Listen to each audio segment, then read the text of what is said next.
अंतरराष्ट्रीय युवा विद्वान, जैन दर्शन में यूनिवर्सिटी टॉप व गोल्ड मेडलिस्ट, जैन सिद्धांत एवं न्याय विषयों को सरलता से समझाने वाले, यूएसए, इंग्लैंड, ऑस्ट्रेलिया आदि अनेक देशों में जैन धर्म की महती प्रभावना करने वाले, पंडित टोडरमल पुरस्कार, युवा विद्वत रत्न आदि अनेक पुरस्कारों से सम्मानित मूर्धन्य विद्वान डॉक्टर संजीव कुमार गोधा जयपुर द्वारा जानिए धर्म का मर्म। मुंबई के एक साधर्मी भाई की ओर से इन प्रवचनों का प्रसारण किया जा रहा है।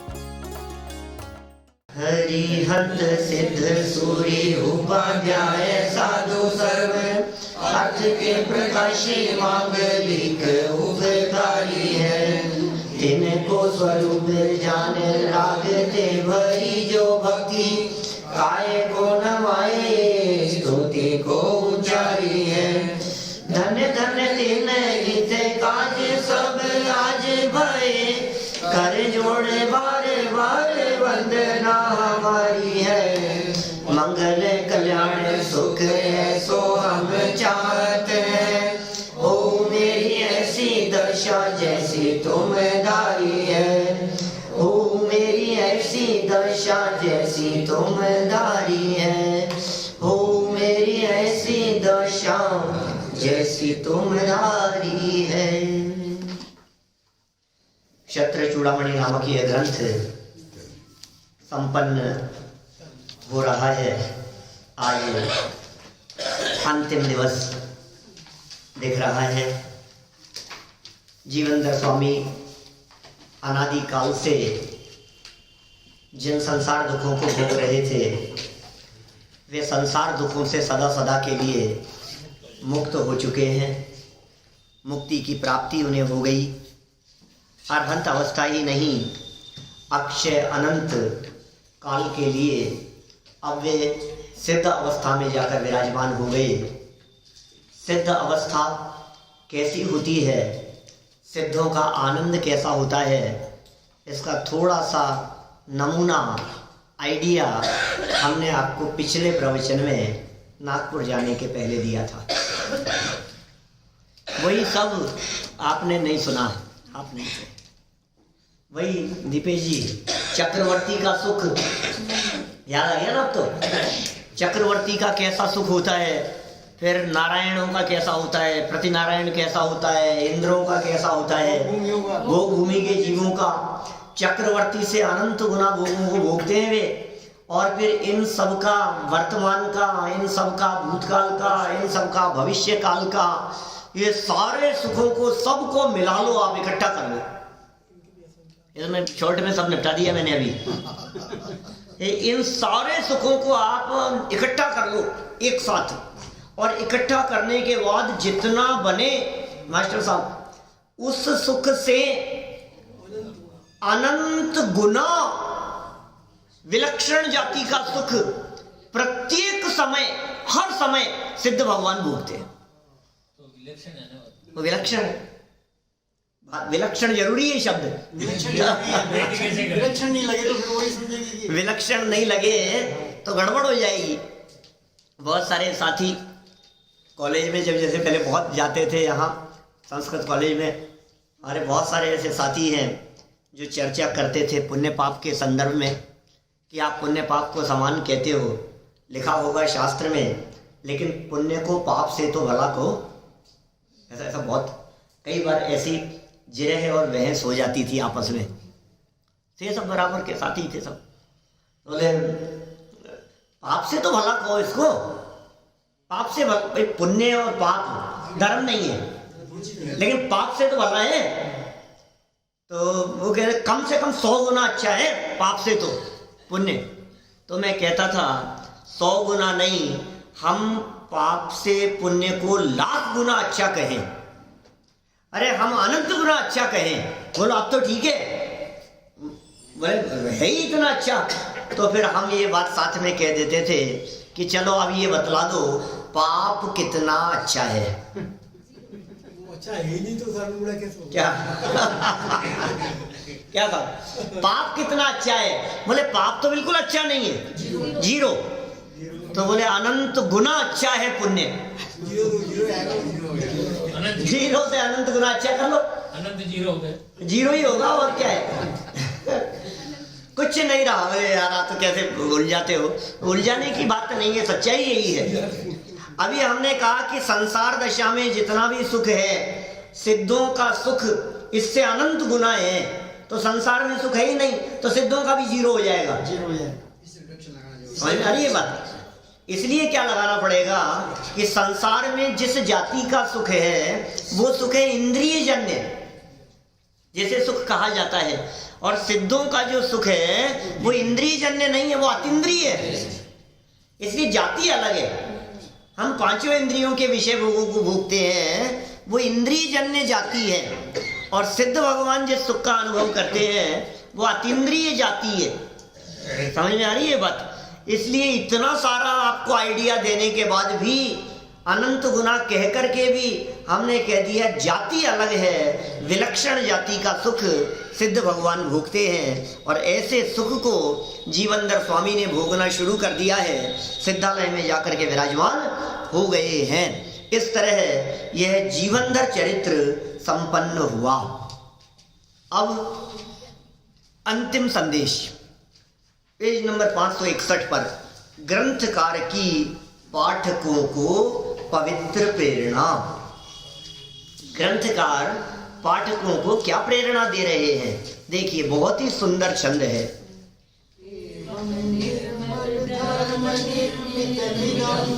शर्म स्वकर्म क्षय प्राप्तुम प्राप्तम तुच्छमेच्छतितराम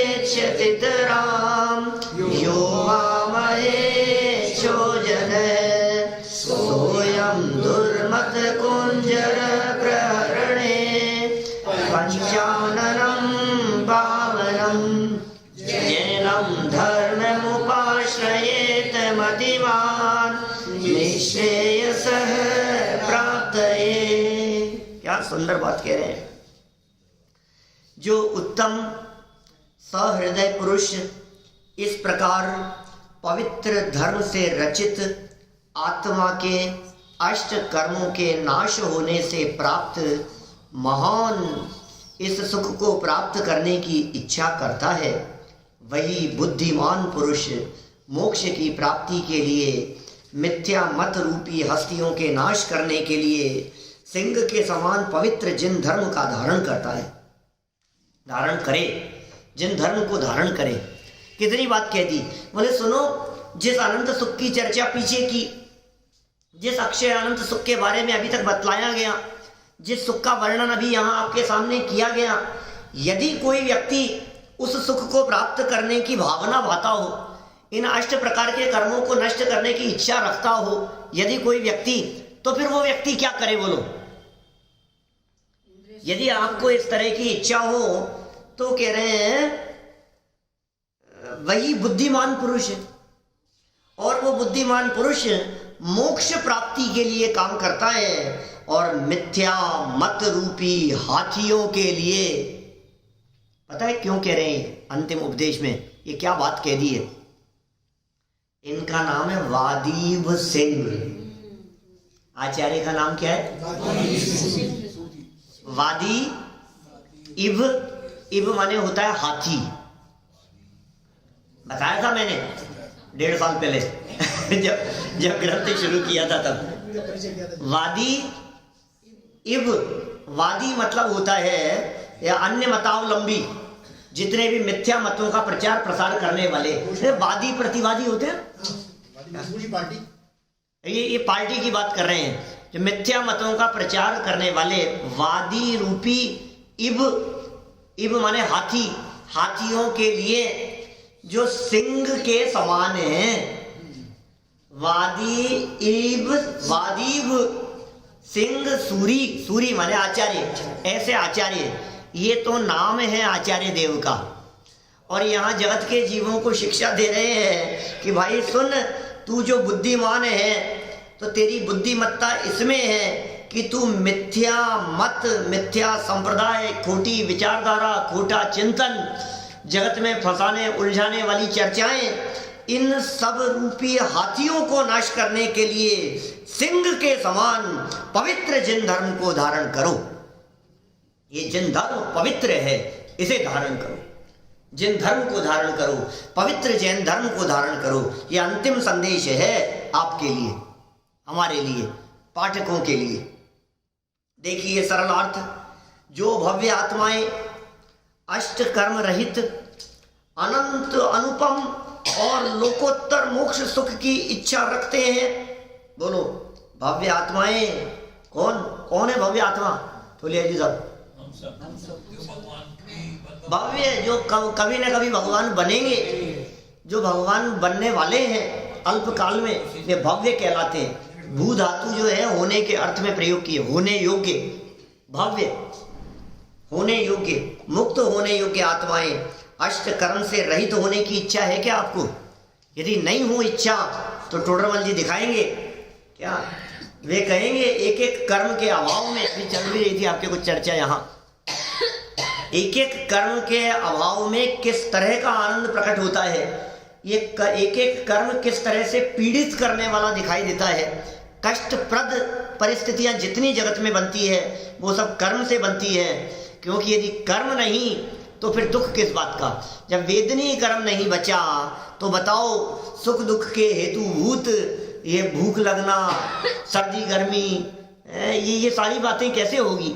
जब ज्ञानावरणी कर्म नहीं बचा तो फिर जगत के पदार्थों को जानने की इच्छा रूप जो दुख है वो दुख स्वयं ही नाश को प्राप्त हो जाएगा। ऐसा है जगत का स्वरूप। तो ये कह रहे हैं यहाँ अष्ट कर्म रहित अवस्था की इच्छा है, अनंत अनुपम लोकोत्तर जिसका अंत नहीं है, जिसको उपमा नहीं दी जा सकती है किसी भी प्रकार की, लोकोत्तर है, लौकिक नहीं। तो इसको तो इंद्रों के सुख मजे आते हैं, इंद्र जैसा सुख। अरे इंद्र जैसा सुख, अरे जिन्हें अतीन्द्रिय आनंद का अनुभव होता है ऐसे वितरागी संतों के यहाँ आकर के सौदर में इंद्र जैसे भी पानी भरते हैं, क्या हाजिरी देते हैं वहां, मुकुट माथे मुकुट चरणों में ले जाकर के धरते हैं। भक्तामर प्रणत मौलि मणि प्रभाणम उद्योतकम दलित पाप तमो वितानम, ये ऐसे चरणों में ले जाकर के उन मुनिराजों के अपना मुकुट धर देते हैं, उनके चरणों की रज अपने माथे पर लगाते हैं। ये महिमा किसकी है? ये अनंत सुख प्रकट करने के मार्ग में लगे हुए जीवों की है। ऐसा अनुपम और लोकोत्तम मोक्ष सुख आप उसकी इच्छा रखते हैं क्या? आपको है क्या उसकी इच्छा? जो भी आए हैं तो जो आत्माएं ऐसी इच्छा रखते हैं उनका कर्तव्य है। क्या कर्तव्य है? बोलो। एक कर्तव्य बतलाया था 7वें लंब के 18वें श्लोक में। इसमें 7वें लंब का जो 18वां श्लोक था उसमें बतलाया था कि हे जीव तेरा कर्तव्य क्या है, कि पहले में पहले आत्मा को जान, ये तेरा कर्तव्य है। इस तुम्हारा कर्तव्य तो एकमात्र आत्मा को जानना ही है। बोलो क्या कहा था? कर्तव्य क्या कहा? निज आत्मा, अपने आप को आत्मा स्वीकार करना ही तेरा कर्तव्य है। 7वें लंब का 18वां श्लोक था, पेज 322 पर। अभी तो ये ग्रंथ अपन संपन्न करके अभी उठा के रख देंगे ना इसको अलमारी में। क्या तो मैंने कहा वापस एक बार दिखा दूं आपको। ये अभी इन्होंने कर्तव्य की बात कही तो मुझे वो कर्तव्य याद आ गया जिसमें कर्तव्य उन्होंने बतलाया। क्या कर्तव्य है साहब आपका? बोलो आपका क्या कर्तव्य है? भाई अभी तो देखो बच्ची की सगाई कर दी है तो अभी तो सारा अभी अपना ही कर्तव्य है सब। मास्टर साहब क्या कर्तव्य है? बोलो। सही कह रहा हूँ? क्या क्या कर्तव्य दिखाई देते हैं हमारे को? दुकानदारी, व्यापार, घर गृहस्थी के काम, नौकरी, ये कर्तव्य है हमारा। इनसे पैसा लिया है तो चुकाना हमारा कर्तव्य है, इनसे लिया है तो इनको देना हमारा कर्तव्य है। अभी तो पूजन करना हमारा कर्तव्य है, विधान प्रवचन सुनना हमारा कर्तव्य है। अरे भाई हम टोडरमल जी के मंदिर में यहाँ बैठे हुए हैं और 300 वर्ष टोडरमल जी को हो गए हैं तो उनका जन्म उत्सव मनाना ये हमारा कर्तव्य बनता है। ये 300 वर्ष उनका है टोडरमल जी का, तो ये मनाना हमारा कर्तव्य नहीं है क्या? बच्चों को संभालना हमारा कर्तव्य है, परिवार को संभालना हमारा कर्तव्य है। कितने कितने हमारे कर्तव्य दिखाई देते हैं। अरे भाई इनका बहुत उपकार है हमारे ऊपर, ये हमारा कर्तव्य है। अरे भाई सुन तो सही तू पहले ये स्वीकार कर, तू है कौन? क्या ये कह रहे हैं अपने आप को आत्मा स्वीकार करना ये तेरा कर्तव्य है। और यदि तू अपने आप को आत्मा स्वीकार करता है तो फिर ये आचार्य देव कह रहे हैं तू यदि मोक्ष सुख प्राप्त करने की भावना बाता है तो तेरा कर्तव्य क्या है। ये कर्तव्य तुझे याद दिला रहे हैं। अधिकार तो बड़े दिखाता है, मेरा अधिकार है दादागिरी दिखाता है अधिकार के नाम पर रोज के, इसमें तो हमारा अधिकार है, करेगा कैसे नहीं, अधिकार है अपना ऐसा सब। तुझे अधिकार याद रहते हैं, आचार्य देव तुझे तेरा कर्तव्य याद दिला रहे हैं। देखो, अधिकार दूसरों के याद रखना और कर्तव्य अपना, ये होता है अच्छे लोगों का जीवन सदाचार में। और जिनका जीवन उत्कृष्ट होता है वे जीवन में दो बातें ध्यान रखते हैं। अपने अधिकार नहीं जताते, भाई ये इनका अधिकार है, ये इनका अधिकार है, ये इनका अधिकार है। दूसरों के अधिकार देखते हैं, नहीं ये मेरा कर्तव्य है। अपना कर्तव्य और दूसरों के अधिकार देखने वाले महापुरुष हुआ करते हैं, महान व्यक्ति हुआ करते हैं। और जो हीन प्रवृत्ति वाले लोग होते हैं, जैसे कि जगत में सब दिखाई देते हैं, उनकी क्या स्थिति होती है, ये तो मेरा अधिकार है, इसका कर्तव्य है, ये बच्चा है, इसका कर्तव्य है हमारी बात मानना। अरे वाह, तो मामला उल्टा है, बिल्कुल मामला उल्टा है बिल्कुल। हम बच्चों को उनका कर्तव्य याद दिलाते हैं क्या? हम माता पिता को उनका कर्तव्य है इनका, सुन भाई, उनका कर्तव्य नहीं, उनका अधिकार क्या है वो याद रख और अपने कर्तव्य को याद रख। अपने कर्तव्य को तो भूल जाए, अपने कर्तव्य को भूल जाए और दूसरों के कर्तव्य दिखाए, इनका कर्तव्य है, और अपना अधिकार जताए, हमारा अधिकार है। सब उल्टा चल रहा है मामला। तो आचार्य देव अंतिम चरणों में भी समझ लो नीति बतला रहे हैं, ये अपने कर्तव्य को याद रखो। क्या कर्तव्य है?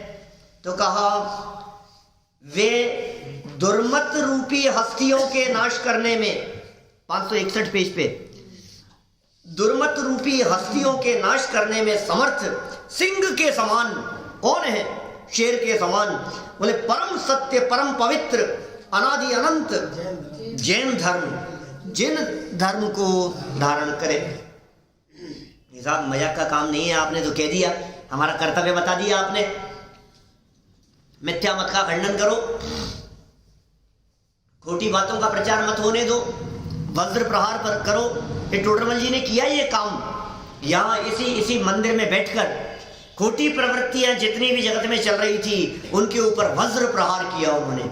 मिथ्या मान्यताएं जितनी भी पनप रही थी उनके ऊपर कुठाराघात किया उन्होंने, उनको विध्वंस करने का प्रयास किया टोडरमल जी साहब ने। तो ये कह रहे हैं कि भाई तुम भी ये काम करो, उनके अनुयायी हो ना, उनके शिष्य हो ना, तुम उन्हीं की परंपरा के हो ना। तुम्हारे सबके पूर्वज टोडरमल जी को सुनने आते थे ना यहाँ पे क्या? हम उसी परंपरा के हैं ना भैया, आते थे, मालूम है आपको, शहर में ही है ना आपके मकान सदियों से, कहीं बाहर के तो नहीं हो आप। यदि आप यहीं, आप तो बाहर के हो हम तो यहीं के हैं, जब से जयपुर वसा तब से। और टोडरमल जी से रिलेशन है, रहा है हमारा पूर्व में कुछ ना कुछ। और मैं दादाजी के दादाजी जो थे ना, वो यहाँ आते थे, यहीं बैठते थे। यहाँ बैठते हो ना, भी नाम लिखा हुआ है क्या? ओम जी के भाई बनते थे वो। हाँ, तो उनके भाई बन थे। हमारे सोगनियों भी नाम लिखा हुआ है। हाँ लिखा है, बिल्कुल साहब, हमारे कोई पूर्वज होंगे, बिल्कुल लिखा है, उनका भी लिखा हुआ है सब। बहुत सारे 2-4 खुदा जी भी है मतलब देवीदास जी गोदा का तो नाम बहुत प्रसिद्ध है। टोडरमल जी के समय में घुमक्कड़ विद्वान थे बहुत।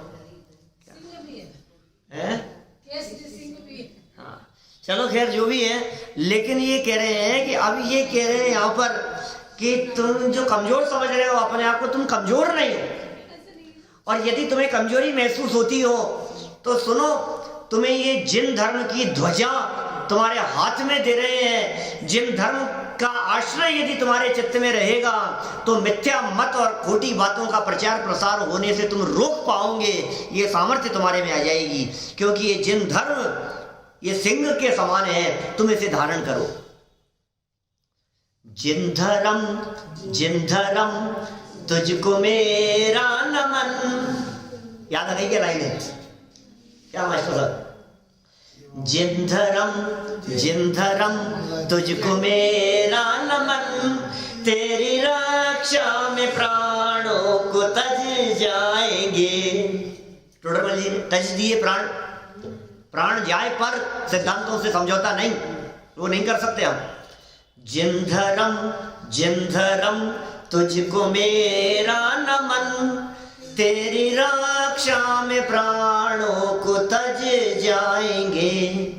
फिर हम रहे ना रहे इसकी परवाह नहीं। क्या मास्टर साहब, हम रहे चाहे ना रहे इस बात की परवाह नहीं है। हम रहे ना रहे इसकी परवाह नहीं, नाम तेरा अमर जग में कर जाएंगे। क्या ये जिन धर्म, इसका नाम अमर कर जाएंगे। हमारे जीवन से कोई ऐसा काम नहीं होगा जिससे जिन धर्म की विराधना हो। हमारी हर प्रवृत्ति, हर श्वास इसी के लिए वहे। युगल जी बाबूजी बोलते थे, एक एक श्वास इसके लिए हो, जिन धर्म की प्रभावना के लिए हो, जिन धर्म के सम्मान के लिए हो। ये कह रहे हैं यहाँ तुम धारण करो। अरे तुमने जिन धर्म को धारण किया अपने हृदय में तो तुम्हें कुछ करना नहीं पड़ेगा। तुम्हारा जीवन ऐसा बन जाएगा जिसके माध्यम से स्वयं जगत में धर्म प्रभावना होगी। धर्म प्रभावना के लिए कुछ नहीं करना। अरे साहब हमारे में तो इतनी सामर्थ्य नहीं है, हम क्या कर सकते हैं, हमसे तो हो नहीं सकता है, हम कोई प्रवचन थोड़ी ना कर सकते हैं, हम कोई समझा नहीं सकते किसी को। हमारे में वो समझाने की शैली नहीं है, न हम विधान करा सकते हैं, न हम अनुष्ठान करा सकते हैं, न हमारे में इतनी सामर्थ्य है, हम कोई किताबें नहीं लिख सकते हैं, हमसे नहीं हो सकता कि सुनो भाई जिन धर्म को धारण तो कर सकते हो। हाँ ये तो कर सकता हूँ, जिन धर्म को धारण तो कर सकता हूं मैं। तो यहाँ वादीप सिंह आचार्य देव क्या कह रहे हैं, यदि तुमने जिन धर्म को धारण किया तो तुम्हारा जीवन ऐसा हो जाएगा जिससे देख करके जगत के जीव अपने आप प्रभावना करेंगे, अपने आप प्रभावना होगी, सच्ची प्रभावना होगी। जीवन बदलो अपना। यह होता है महापुरुषों के जीवन से, गुरुदेव के जीवन से। सही बात है। इसी तरह के देखिए आप, अभी एक इंटरव्यू डाला मैंने 4-5 दिन पहले, गुरुदेव श्री के बारे में एक इंटरव्यू, और वो 7,500 लोग तो कल तक देख चुके थे। 5-7 दिन पुरानी बात है। हाँ वो इंटरव्यू बहुत सुंदर है दीपेश जी, पूरा इंटरव्यू सुनने योग्य है। जितनी भ्रांतियां हैं, मैंने सारे प्रश्न पूछे मैंने उनसे, बहुत अलग अलग तरह के प्रश्न। जगत के जीवों में जिस तरह की भ्रांतियां गुरुदेव श्री को लेकर के दिखाई देती हैं, वे सारे प्रश्न किए और वो उनके जीवन से जुड़ी हुई सब घटनाओं का उन्होंने उल्लेख किया, सब बतलाया। 1 घंटे का है, 1 घंटे 5 मिनट का। देखिए आप क्या कह रहे हैं यहाँ, धर्म प्रभावना होती है। आपके जीवन से प्रभावना कब होगी, जब कोई व्यक्ति देख करके कहे अरे यार ऐसे होते धर्मात्मा, ऐसे होते धर्मात्मा। बोलो, रात को खाना नहीं रखा इन्होंने शादी में, ऐसे होते हैं धर्मात्मा। क्या क्यों नहीं, रात को थोड़ी ना रखेंगे तो आप क्या सोच रहे हो? ऐसी थोड़ी ना प्रशंसा कर रहा हूँ। दिन का खाना होगा, शादी दिन में होगी, दिन में शादी होगी, दिन में फेरे होंगे। ऐसा होता है, कोई अभक्ष्य नहीं होगा, आलू प्याज नहीं होगा, जमीकंद नहीं होगा। लड़के वालों पर डिपेंड करता है, लड़के वालों पर डिपेंड करता है। अरे ऐसा थोड़ी ना है, हम लड़की नहीं देंगे तो अरे नहीं ऐसा तो ऐसा क्या करते हैं, हम तैयार हैं आजकल लड़कियों ऐसा होता है। मैं ऐसी बात कोई आपके लिए आपको नहीं कह रहा हूँ, हमने किया ना ऐसा अपनी शादी में 18 साल पहले, 17 साल पहले। बोलो, हमारी शादी में हमने न तो हमने क्या बोलते हैं फूलों का प्रयोग किया, न हमने जमीकंद का प्रयोग किया, न हमने अभक्ष्य का प्रयोग किया, न हमने रात्रि में किसी तरह का कोई प्रयोग, सब बिल्कुल नहीं चलाई। हाँ नहीं चलाई। हमने भी बच्चों की दोनों की शादियां ऐसा ही कुछ नहीं किया। बोलो, तो ये तो भैया यहाँ की तो परंपरा यही है। यहाँ आने वालों की तो यही परंपरा है। तो देखो अभी देखो, अभी आपने ऐसा किया तो देखो आप आने वाले व्यक्ति क्या कहेंगे, देखने वाले व्यक्ति क्या कहेंगे, अरे ऐसे होते हैं जैन, ऐसी होती है जैनियों की शादी, ऐसा होता है जैनियों के यहाँ आयोजन। अब आपने कुछ नहीं किया, अब आपने शादी की और कह रहे जैन धर्म की प्रभावना हो रही, अरे शादी करके भी जैन धर्म की प्रभावना। हाँ अच्छी प्रभावना हमारी हर प्रवृत्ति से। मुंबई के एक साधर्मी भाई की ओर से इन प्रवचनों का प्रसारण किया जा रहा है।